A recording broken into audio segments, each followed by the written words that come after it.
So this video is the multiple choice questions for the AP Physics exam for the topic of atomic and nuclear physics. So for the first question, what's the energy of a photon whose wavelength is 2.07 nanometers? So the energy of a photon is equal to hf, where h is Planck's constant and f is the frequency of the photon. And the frequency is equal to the speed in vacuum c over the wavelength. So the energy of the photon is equal to hc over lambda. And this is equal to 4.14 times 10 to the minus 15 electron volts times second times 3 to the power 8 meter per second over 2.07 times 10 to the minus 9 meters. And this gives the photon energy equal to 600 electron volts. And so the answer is B. So for question 2, a metal whose work function is 6 electron volts is struck with light of frequency of 7.2 times 10 to the power 15 Hertz. What is the maximum kinetic energy of photoelectrons ejected from the metal surface? So the energy of the incident photon is equal to hf, equal to 4.14 times 10 to the minus 15 electron volts times second times 7.2 times 10 to the power 15 Hertz, equal to 30 electron volts. So the energy of the incident photon is greater than the work function, and this means photoelectrons will be produced, with a maximum kinetic energy equal to E minus phi, equal to 30 electron volts minus 6 electron volts equal to 24 electron volts. And so the answer is D.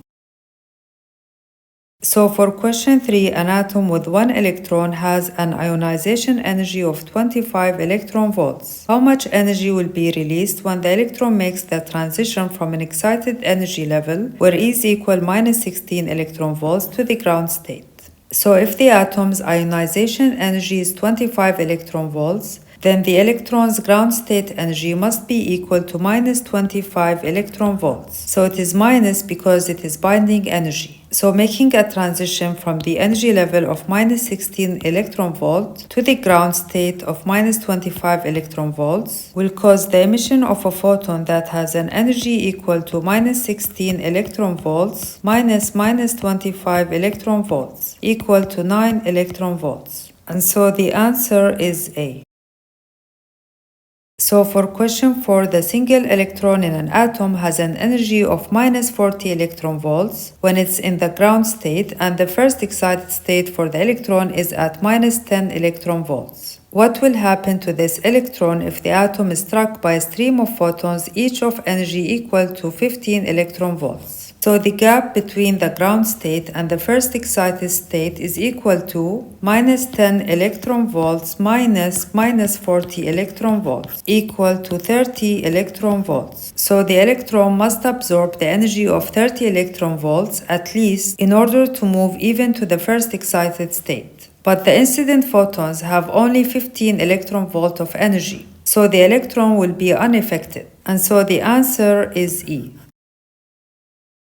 So for question 5, what is the de Broglie wavelength of a proton whose linear momentum has a magnitude of 3.3 times 10 to the minus 23 kilograms times meter per second? So the de Broglie wavelength of a particle whose momentum is p is equal to h over p. So for this proton, it is equal to 6.63 times 10 to the minus 34 joules times second over 3.3 times 10 to the minus 23 kilograms times meter per second. And so the wavelength of this proton is equal to 2 times 10 to the minus 11 meters, equal to 0.02 nanometers, because a nanometer is 10 to the minus 9 meters. And so the answer is C. So for question 6, a partial energy level diagram for an atom is shown below. What photon energies could this atom emit if it begins in the n equal 3 state? So this is the ground state.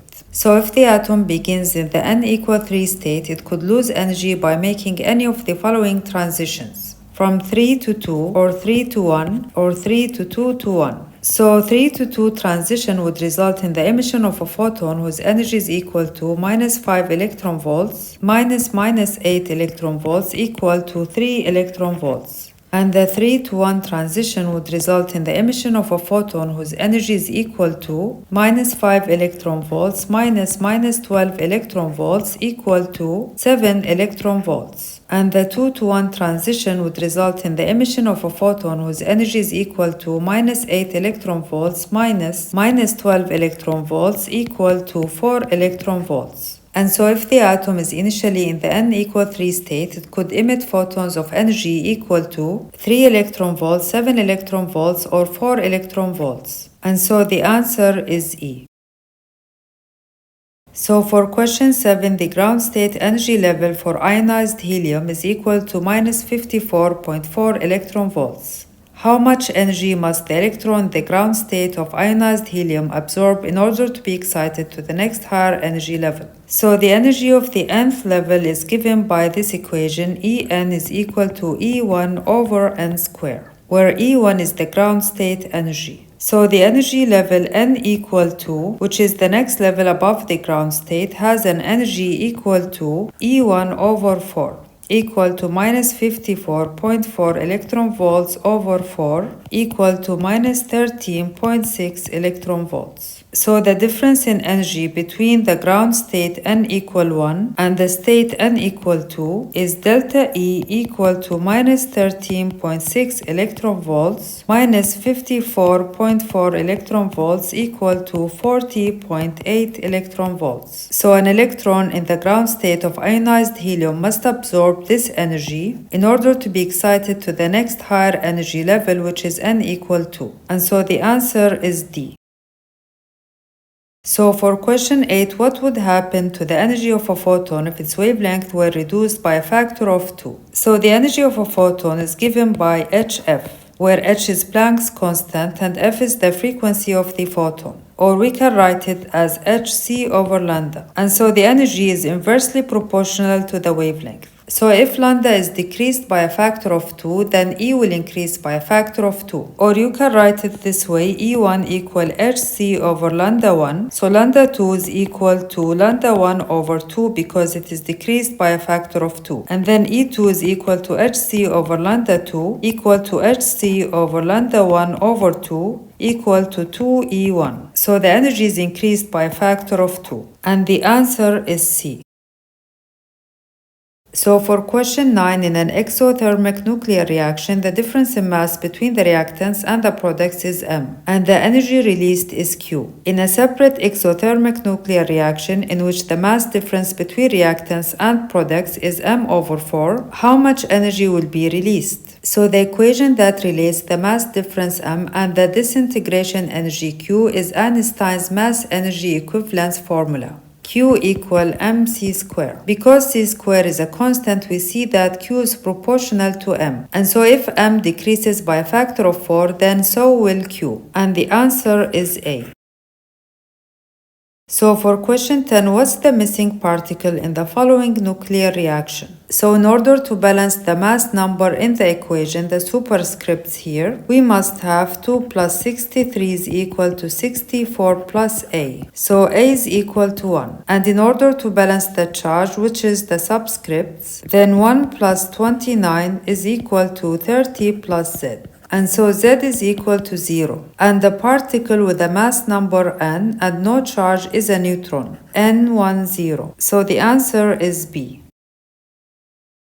So for question 11, what's the missing particle in the following nuclear reaction? So in the same way as the previous question, in order to balance the mass number, which is the superscripts here, we must have 196 plus 1 is equal to 197 plus A. So A is equal to 0. And in order to balance the charge, which is the subscripts, we need 78 plus 0 is equal to 78 plus Z. So Z is equal to 0. And the only particle listed that has 0 mass number and 0 charge is a gamma ray photon. And so the answer is E.